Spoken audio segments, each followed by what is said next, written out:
در میان منجلابی به نام دنیا مادری بود به نام افغانستان که هیچ وقت ندید فرزندهایش خوش و خرم به دور یک دسترخوان.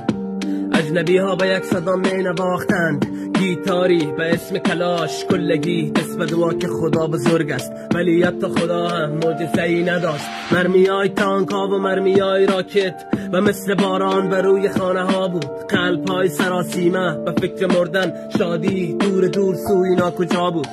هیچ خدایی ندید حال ما را، شاید ملک ما ملک به خدا بود. ما بودیم عاشقای مجنون، واژه خوشبختی یار به وفا بود. مدیدم به چشم سر مادری که طفلشه سودا میکرد ورزش نانشه، و من مردی را دیدم که بین دود انفجار همسر خود صدا میکرد عشق من. مدیدم به چشم سر او جوانی کاکره که بین سطح شهر آتش در جانشه. مدیدم تاریکی را دختری را دیدم که به خاطر خندش به او میگفتن فاحشه. کوچه های خاکی و دیوارای پرخون، مغزهای زنگ زده و کیسار افیون. به نام دین گفتن خدایشان گفته که باید بسته باشه مکتب و پوهنتون. به دنیا آمدم دور برم جنگ بود، لالایی شبم صدای تفنگ بود.